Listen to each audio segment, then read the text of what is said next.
Bonsoir à tous et bienvenue dans votre journal avec au sommaire de l'actualité cette mission d'inspection générale de l'administration en visite à Mayotte. Et pour en parler avec nous, Mahmoud Ziari, ancien directeur de la CIM. Bonsoir. Bonsoir Amina. Alors une visite qui est passée presque inaperçue. Alors on verra dans ce reportage qui va suivre au cours de ce journal pourquoi cette visite est à Mayotte, pourquoi cette mission était en visite à Mayotte. Des pistes ont été évoquées, on verra lesquelles tout à l'heure avec vous. Avec nous également sur le plateau Jérôme Dubreuil, responsable du service environnement santé à l'ARS. Bonsoir. Bonsoir. Alors on célébrait aujourd'hui la 19e journée nationale sur l'audition, l'occasion de parler des nuisances sonores. On sait qu'elles ont un impact sur la santé et ici à Mayotte, le risque existe bel et bien. On verra notamment avec vous quels dispositifs sont mis en place, notamment en matière de prévention. Tout cela tout à l'heure avec vous. Mais d'abord, voici les titres de ce jeudi 10 février. 10 mars. Une mission d'inspection générale de l'administration est actuellement à Mayotte. Si aucune information n'a circulé sur cette mission, de nombreuses questions se posent, surtout lorsqu'on se souvient du récent vol bleu réservé à Alain Faudon ou encore du flou régnant autour du réseau de médiateurs de proximité porté par l'association PEPS. Explication. La couveuse d'entreprise Oudjérébou a pris en charge plus d'une centaine de personnes voulant se lancer dans l'entrepreneuriat. Principal accompagnant pendant la première année d'exercice, la couveuse est un outil extraordinaire au service de tous ceux qui veulent franchir le pas de l'entrepreneuriat. Rencontre. L'association Immigration et Développement de Mayotte a permis à une vingtaine de jeunes de découvrir le cirque Zavata ce matin. Un moment toujours particulier pour un grand nombre d'enfants qui découvraient la magie de ce type de spectacle pour la première fois. Reportage à la fin de cette édition. Et nous ouvrons cette édition avec cette triste nouvelle en début d'après-midi alors que de fortes pluies s'abattaient à Trévani village. 3 enfants entre 6 et 8 ans ont été emportés dans le caniveau. 2 d'entre eux sont décédés tandis que le 3e est blessé. Davantage d'informations dans nos éditions à venir. Et nous le disions tout à l'heure, une mission de l'inspection générale de l'administration est actuellement sur le département que vient faire l'IGA à Mayotte. Plusieurs réponses semblent envisageables, d'autant qu'en février dernier, de vives tensions à la préfecture ont été à l'origine d'un vol bleu pour Alain Faudon. Le départ du secrétaire général aux affaires régionales a posé de nombreuses questions, tout comme ce fut le cas pour le dispositif réseau de médiation de proximité porté par l'association PEPS. Les explications dans ce sujet signées Pierre Bellucci et Adèle Laurent. En 2015, l'association PEPS issue de l'OIDF et de la DIACT intervenait dans 11 communes sur les 17 que compte Mayotte. Les médiateurs recrutés en contrat unique d'insertion étaient financés à 100% par l'État, dont 5% au titre du Fonds interministériel de prévention de la délinquance, FIPD. Or, le pilotage de ce FIPD dépend normalement du cabinet du préfet, ce qui n'est pas le cas à Mayotte. Certains organismes et collectivités auraient été ainsi favorisés, sachant que le président de l'association PEPS n'est autre que le directeur de l'OIDF. Un conflit d'intérêts qui interpelle l'avocat et homme politique Mansour Kamardine. Je crois qu'il faut vérifier. Moi, je ne peux pas être affirmatif sur le sujet. Ça mérite des vérifications. Et ces vérifications, la seule personnalité compétente pour le faire, s'agissant de l'utilisation des fonds publics, c'est quand même le procureur de la République. Alain Faudon, le secrétaire général aux affaires régionales, victime d'un vol bleu au mois de février, aurait-il mis les pieds dans le plat ? Y a-t-il eu des dysfonctionnements au sein des plus hautes instances étatiques du département ? Mansour Kamardine souhaite que cette fois, lumière soit faite. C'est souvent sur un certain nombre de sujets qu'à chaque fois qu'il y ait des dossiers mettant en cause, à tort ou à raison, parce qu'encore une fois, moi je n'ai aucune information là-dessus, à tort ou à raison des responsables, disons le mot Mzungu, que ils prennent des vols bleus et puis on enterre, on n'en voit plus. Moi je me souviens encore des dénonciations qui ont été faites à la chambre professionnelle où on avait quelqu'un qui avait une entreprise qui finançait, qui achetait pour le compte de la chambre professionnelle à son entreprise, qui aurait donné des subventions ou des marchés à un membre de sa famille, ainsi de suite, et puis après qui est parti et puis terminé. Je crois que ça donne un malaise, un profond malaise. Un malaise qui pourrait être à l'origine de la mission de l'inspection générale de l'administration actuellement à Mayotte, même s'il ne s'agit pas forcément d'une bonne nouvelle. J'ai toujours dit que c'est aussi les meilleurs moyens d'enterrer les dossiers parce que le temps que l'inspection vienne, ensuite qu'il rende son rapport qui reste confidentiel, qu'on tire les leçons, il s'écoule facilement 2-3 ans et comme ça l'opinion a oublié. L'inspection générale de l'administration devrait donc se pencher sur cet épineux dossier et dégager les responsabilités de chacun, au risque de provoquer d'autres vols bleus, à moins que ce ne soit une nouvelle fois le temps qui finisse par nous faire oublier cette affaire. Mahmoud Aziari, je me tourne vers vous. Vous êtes l'ancien directeur de la CIM et on le voit, cette mission d'inspection générale de l'administration en visite à Mayotte. Généralement, ce n'est pas pour rien qu'elle se déplace. Est-ce que aujourd'hui, ça évoque quelque chose chez vous? Alors moi, j'ai pas vu la lettre de mission, mais en général, quand les inspections générales se déplacent, il y a une lettre de mission, souvent signée par des ministres. Donc globalement, quand une inspection arrive, c'est une bonne chose parce que ça signifie qu'ils vont vraiment fouiller et regarder ce qui se passe. Est-ce que cette mission est là pour le cas strict à l'Infodon? Ça, je n'en sais rien. Mais ce que je sais, moi, par contre, à coup sûr, c'est deux choses. Un, que Alain Fodon n'est pas juste un petit électron libre qui faisait des choses dans son coin. Tout le monde dit que Alain Fodon et Seymour Morsi se connaissaient avant. Il est très probable que Seymour Morsi connaissait Alain Fodon avant de le faire venir à Mayotte, donc il connaissait le personnage. Alain Fodon est arrivé ici. Et je crois savoir, en tout cas en ce qui me concerne moi, que tout ce qu'il faisait, il le faisait sous les instructions du préfet. Et en ce qui me concerne moi, la CIM, c'était d'abord, il représentait la ministre de l'Outre-mer, et puis il faisait les choses sous les instructions, mais strictes, du préfet. Est-ce que pour les autres questions dont on a entendu parler, là on a entendu parler de l'histoire du PEPS, mais il se murmure de tas d'autres choses. Il n'y a pas que cette fameuse tentative de suicide. Il se dit des tas de choses, mais probablement les victimes, pour protéger leur propre vie privée, n'ont pas envie de parler. Mais il y a eu plein de choses à ce qu'on dit. Donc il doit y avoir des dysfonctionnements. Mais je prends d'autres exemples. Il faut quand même qu'on mesure la gravité des choses. À un moment donné, la ministre des Outre-mer intervient au sein de l'Assemblée nationale, quand même, enfin la représentation nationale française, l'instance la plus démocratique, la plus surveillée, la plus suivie, et elle dit des chiffres faux transmis probablement par le préfet ici sur la construction des écoles. Et à la fin, finit par conclure à partir d'une question de Ibrahim Boubacar qui n'avait rien à voir avec la question, puisque Ibrahim Boubacar lui posait une question sur la suite donnée au rapport de la Cour des comptes, et la ministre termine sa réponse en disant « Mayotte va se moderniser, j'en suis sûr ». Complètement esquivé la question. Ce que j'allais dire, c'est que c'est une administration pratiquement qui fonctionne sur le mensonge. Et Mayotte recule à cause de ça. Récemment encore, on attendait de savoir qu'est-ce qui se passe au SMIAM. Pourquoi cette structure a été d'abord liquidée, enfin, elle est liquidée. Pourquoi elle a été sortie du paysage des constructeurs à Mayotte. Et finalement, on apprend que les liquidateurs ont démissionné, mais personne ne sait pourquoi ils ont démissionné. Enfin, on croit le savoir, mais c'est encore un secret. Donc, il y a des tas de choses qui se passent en secret ici. Rien n'avance, on recule, et on se rend compte chaque fois que quand des choses sont dites, c'est des mensonges, et quand elles ne sont pas dites, c'est bizarre. Donc peut-être que l'inspection générale de l'administration est là aussi pour ça. En tout cas, moi, je suis certain que cette administration fonctionne très mal. Alors justement, on a vu Mansour Kamardine évoquer le cas de ce genre d'affaires en disant que c'est peut-être l'occasion également de les étouffer. Est-ce que vous y croyez? Est-ce que pour vous, c'est l'occasion justement de peut-être ne pas revenir sur certaines affaires? Mansour a tout à fait raison.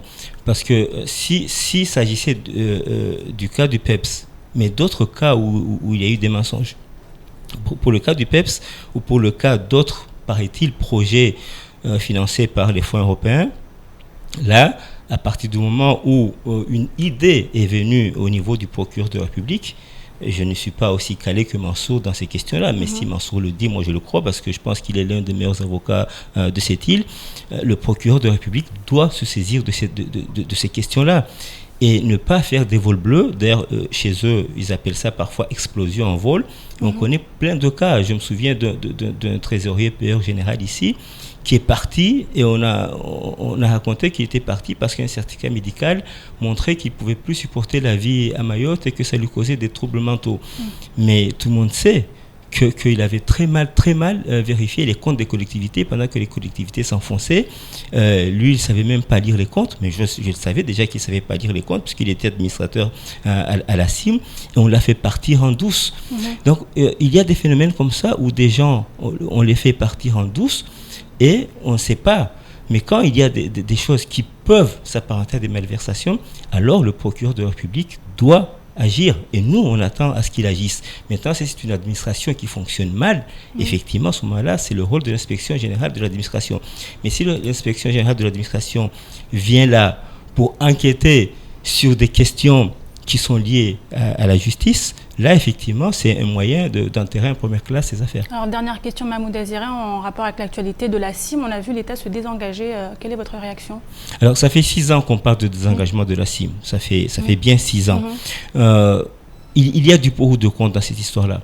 Si c'est la Société nationale immobilière, filiale de la CDC, qui va racheter les parts de l'État, c'est une bonne chose, parce que ça permettra aux fonctionnaires de l'État de ne plus être dans une société dont ils ne maîtrisent pas les complexités en matière juridique et financière, et ça permettra aussi, enfin, de ne plus avoir un préfet dans les CA qui non seulement ne sait à rien, mais bloque les décisions et parfois incite à de mauvaises décisions.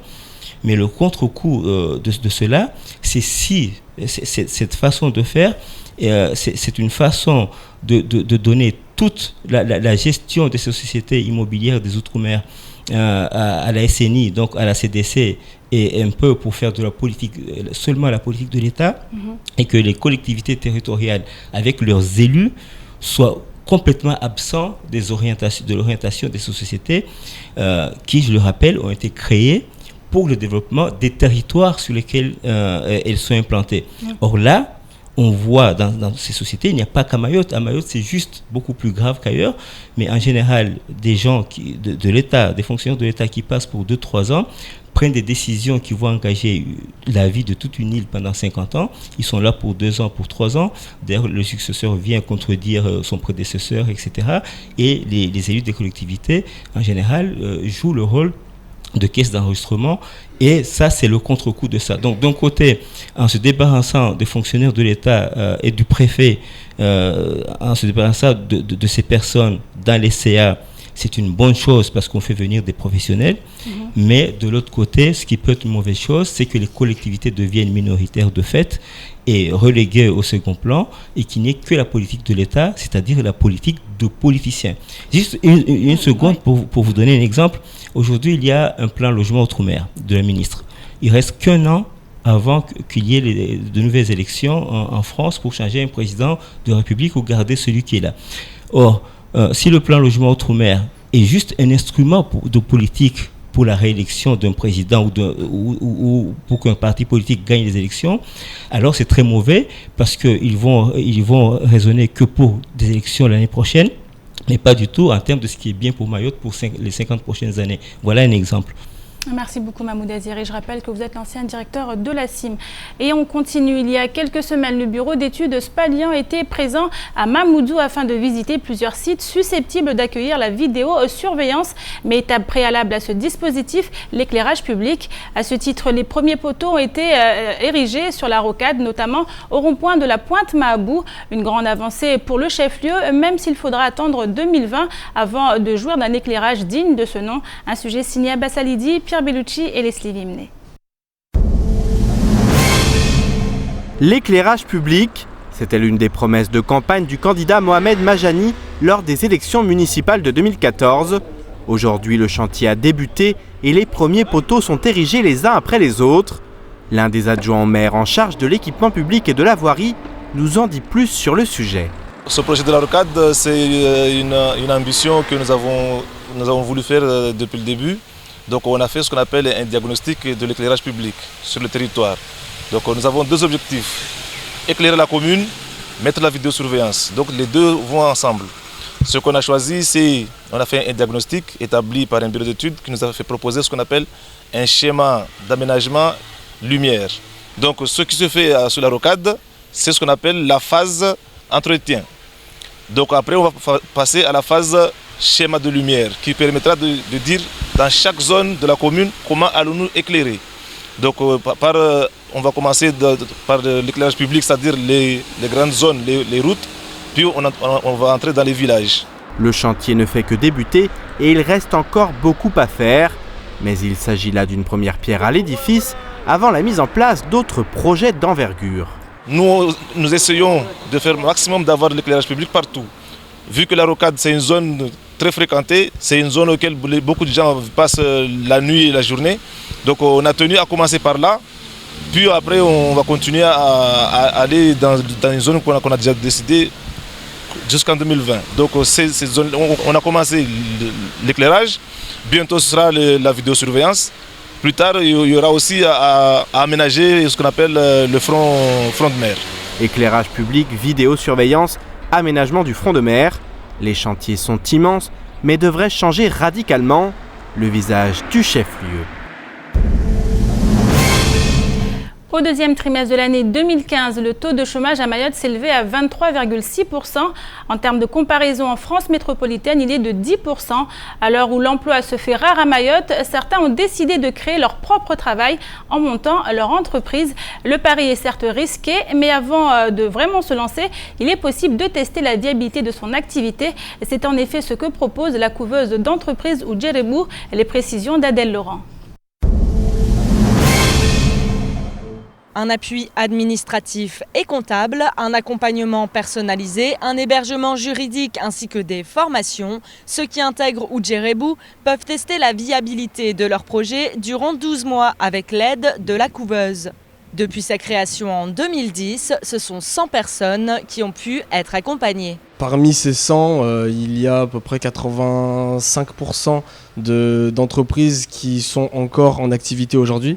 Donc voilà, depuis 6 ans, c'est quand même une bonne fierté. Aider les entrepreneurs, c'est essentiel. On le voit aujourd'hui, si un entrepreneur démarre sur de mauvaises bases, trop vite débordé, malheureusement, son activité risque d'en pâtir. Le futur entrepreneur bénéficie en effet d'un coaching individuel durant 12 mois. L'intégration en couveuse se fait par entretien. Tous les 2 mois, un jury composé des partenaires d'Udjerebou rencontre les postulants à l'intégration en couveuse. Et aujourd'hui, c'est Taïfa Ibrahim qui est venu présenter son projet d'entreprise de tatouage au henné et aux paillettes, de vente d'accessoires et de vêtements pour mariés. J'avais un peu une petite hésitation pour la viabilité du projet, c'est pour ça que je passe par la couveuse. Entrepreneuse, c'est se donner à fond, travailler à fond pour arriver à ses objectifs. On monte un dossier de A à Z et puis on regarde déjà dans un premier temps si le projet est viable avant de passer par le comité. Donc c'était un projet bien réfléchi avant de se lancer. Si Haïfa est acceptée, elle deviendra la 100e couvée d'Udjerebou et elle passera 1 an en tant que stagiaire rémunérée par le conseil départemental afin de consolider son projet, de devenir autonome et de pérenniser son activité. D'autres ont d'ores et déjà réussi leur pari et sont devenus entrepreneurs à la sortie de la couveuse. C'est le cas de Touabran, graphiste et photographe, qui avait ce projet en tête depuis la fin de ses études. Pour moi, c'était la clé pour ouvrir mon entreprise. Parce que j'avais essayé de travailler déjà pour une entreprise, mais je pense que j'aime pas les directives. Du coup, je me suis dit, il faudrait que quand même je travaille un jour. Alors j'ai décidé d'ouvrir ma propre boîte et de faire un peu ce que je veux. Quand on vient ici, il y a la sécurité de se dire, on teste, si ça marche, c'est bien, si ça ne marche pas, on aura au moins testé. Et la couveuse, pour moi, ça a servi à ça. Concrétiser son projet à force de persévérance, tout en ayant un filet de sécurité. Tout est donc fait pour que l'entrepreneur démarre son activité dans les meilleures conditions. Mais pour fonctionner et répondre aux besoins de ces derniers, la structure a besoin de conventions et donc de financement. Aujourd'hui, on est au mois de mars, on n'a pas encore été conventionné. Ce sont des conventions qu'on négocie chaque année avec nos partenaires financiers. Donc, la DIECT notamment, le conseiller départemental. À ce jour, on ne sait pas encore ce qu'il en sera, mais tout le monde est bien conscient que l'accompagnement est indispensable pour ces jeunes entrepreneurs qui ont un avenir important pour l'économie de l'île. En effet, la création d'entreprises, selon une étude de l'INSEE sortie en mai 2015, a augmenté de 0,6% en 2014, soit la création de 850 nouvelles entreprises. 7% des entreprises mahoraises emploient de plus des salariés au moment de leur création. La barre des 100 personnes accompagnées par Udjerebu a été franchie ce matin et chacune d'elles œuvre donc à son échelle au développement de l'île. L'entrepreneuriat constitue donc un outil pour le développement régional dont Mayotte a bien besoin. Et l'association Rotaract Club Ujamaa organise ce samedi 12 mars une journée des métiers à destination de la jeunesse au comité du tourisme.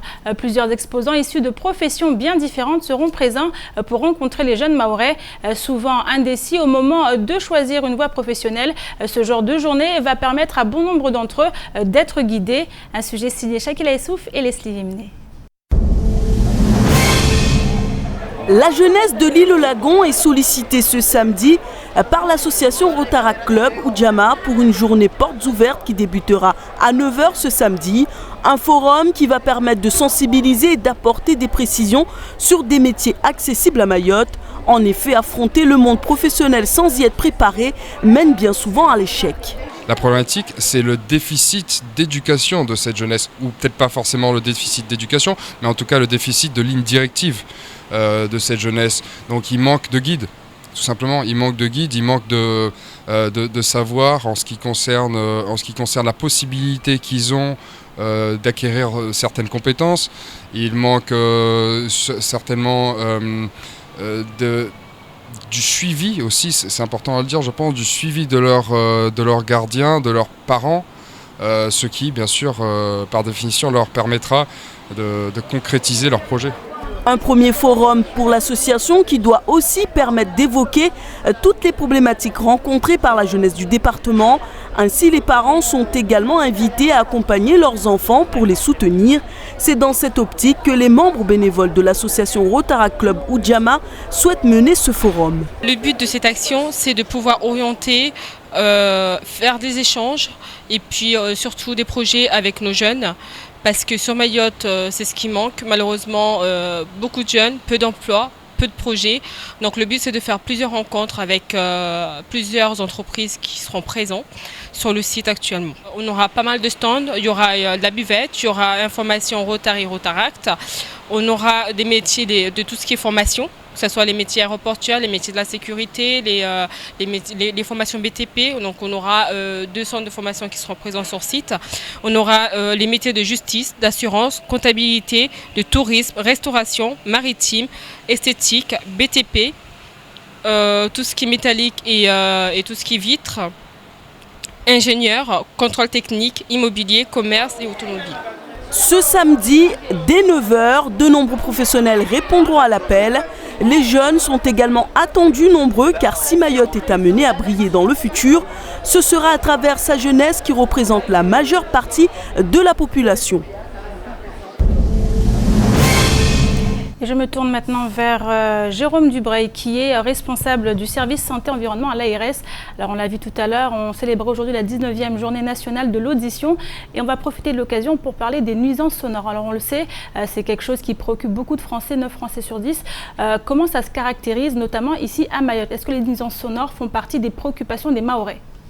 Alors, c'est vrai qu'effectivement, les enquêtes d'opinion montrent que les Français attribuent une valeur importante au droit à la tranquillité sonore, et de plus en plus, effectivement, on peut avoir une dégradation du cadre de vie si il existe des nuisances sonores. À Mayotte, on a effectivement quelques plaintes qui nous arrivent.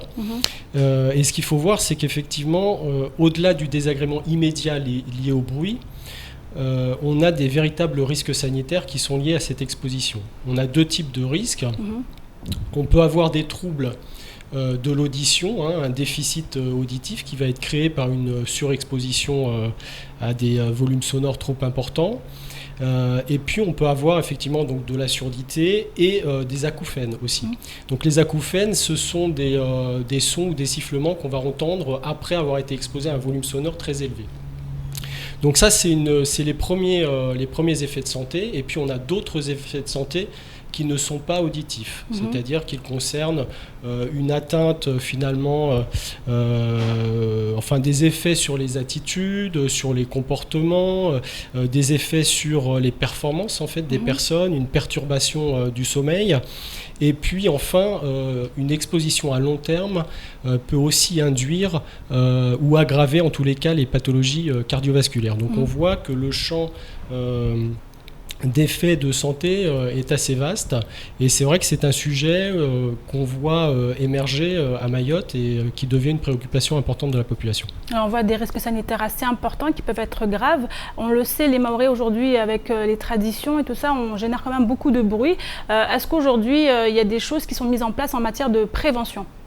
Alors aujourd'hui, en matière de prévention, il y a une réglementation qui est censée s'appliquer à Mayotte qu'on envisage, sur laquelle on envisage de sensibiliser les exploitants de lieux qui diffusent de la musique amplifiée, que ce soit les discothèques en priorité bien sûr, mais également peut-être les bars et restaurants. Et donc c'est une réglementation qui vise à protéger à la fois le public qui assiste à la manifestation, pour éviter qu'elle soit exposée à des volumes sonores trop importants, mais également à protéger le voisinage qui peut être perturbé par ces nuisances sonores. Donc cette réglementation, qu'est-ce qu'elle dit ? Elle dit que l'exploitant d'un lieu diffusant de la musique amplifiée doit fournir une étude d'impact acoustique. Donc cette étude, elle doit être réalisée par un bureau d'études spécialisé, et donc il s'agit de mesurer les niveaux sonores à l'intérieur et de vérifier si ces niveaux sonores sont inférieurs à des seuils réglementaires qui sont définis. Si jamais ces niveaux sonores sont supérieurs, cette étude peut préconiser une mise en conformité des bâtiments avec des travaux d'isolation acoustique qui peuvent être prescrits suite à cette étude. Donc dans un premier temps, il va s'agir plutôt d'une sensibilisation à cette réglementation, mais c'est vrai que dans un second temps, des mesures pénales, des sanctions pénales existent. Donc ce sont des amendes qui peuvent être dressées à l'attention des contrevenants, et ça peut aller même jusqu'à des mesures administratives où on va suspendre en fait l'activité. Et ça, c'est le préfet qui pourrait suspendre l'activité. Donc voilà, on a une réglementation sur laquelle on va faire une sensibilisation, et dans quelques années, je pense qu'on aura des résultats probants et une amélioration du cadre de vie des Mahorais sur ce sujet-là. Merci beaucoup Jérôme Dubray. Je rappelle que vous êtes le responsable santé-environnement à l'ARS. Et à noter également cette information, un premier cas importé de Zika a été détecté à l'île de la Réunion. Et je vous propose maintenant de faire un petit tour d'horizon du reste de l'actualité de ce jeudi 10 mars. C'est tout de suite dans l'actualité en bref. L'intersyndicale constituée a déposé un préavis de grève pour le 30 mars prochain. Et s'il est actuellement difficile d'évaluer l'ampleur de la mobilisation, elle pourra toujours compter sur les dockers de la Smart. En effet, cela fait des semaines maintenant que la Smart ne travaille plus et les salaires du mois de mars pourraient bien ne pas être payés. Or, malgré l'état d'urgence en vigueur sur tout le territoire national, les salariés ont prévenu. Les risques de blocage du poumon économique sont bien réels, car n'ayant plus rien à perdre, rien ne les arrêtera, pas même les gendarmes. Mais pour l'heure, le tribunal devait statuer aujourd'hui sur le contentieux opposant la Smart à la compagnie maritime CMA-CGM. Cette dernière avait en effet rompu son contrat avec l'aconnier historique du port, et ce au profit de MCG. Si le jugement est reporté à mardi prochain, l'attente sera fébrile car une autre décision de justice est également attendue demain. À savoir, la Smart sera-t-elle condamnée à payer ou non les 500 000 € d'astreinte dues à MCG pour occupation illégale du port. Le revenu de solidarité active est une charge qui s'avère bien lourde pour les départements et impacte lourdement la trésorerie des caisses d'allocation familiale. En effet, 110 millions d'euros ont été avancés par la CAF en 2015 et nombre de collectivités peinent aujourd'hui à s'acquitter de leurs dettes. Cette situation a poussé Jean-Louis Deroussin, président du conseil d'administration de la CAF, à saisir le Premier ministre par courrier afin que des mesures soient prises pour sauvegarder la branche famille de la sécurité sociale. L'État finance actuellement cette prestation à hauteur des 2/3 et des négociations sont en cours pour qu'elle soit totalement prise en charge. Et ce ne serait pas du luxe puisqu'à Mayotte, cette allocation coûte chaque année 20 millions d'euros, dont 6 millions sortent directement des caisses du conseil départemental. Les discussions ont apparemment été fructueuses puisque le RSA socle aurait d'ores et déjà été repris à 100%. Le député de Mayotte, Bouane Ali Saïd, a été victime d'un abus de confiance de la part de son attaché parlementaire, Fatoumata Koïta. Cette dernière a en effet utilisé les comptes bancaires du parlementaire et l'aurait ainsi délesté d'une somme évaluée entre 17 000 et 20 000 euros. Selon le parquet d'Evry, Fatoumata Koïta a reconnu avoir frauduleusement utilisé 6 formules de chèques ainsi que la carte bancaire du député mise à disposition dans le cadre de ses activités parlementaires. Le service régional de la police judiciaire d'Evry a été chargé de déterminer le montant exact du préjudice ainsi que les conditions dans lesquelles les détournements ont été réalisés. La jeune femme s'était engagée à rembourser les sommes détournées et c'est pour cette raison que l'affaire a été passée sous silence un certain temps. L'homme politique mahorais ayant attendu le début des remboursements, même si une procédure de licenciement a d'ores et déjà été engagée. Je vous propose maintenant d'aller faire un petit tour dans la magie du cirque avec cette sortie organisée par l'association Immigration et Développement de Mayotte qui a profité à une vingtaine de jeunes du collège de Doujani. Pour la majorité d'entre eux, c'était la toute première fois qu'ils assistaient à ce type de spectacle. Les bénévoles et responsables de l'association souhaitaient en effet pour ces vacances sortir les jeunes de leur quartier et rompre avec leur quotidien. Un reportage Shakila Issouf et Leslie Vimné. C'est pour la première fois que je vais aller au cirque. Je suis très content parce que c'est la deuxième fois que j'aille. Et la première fois, j'avais vu une grande serpent et je l'avais même touchée. Impatient d'assister au spectacle, ce groupe de 20 jeunes a marché de Cavani à Mamoudzou, accompagné de 2 bénévoles de l'association de leur quartier.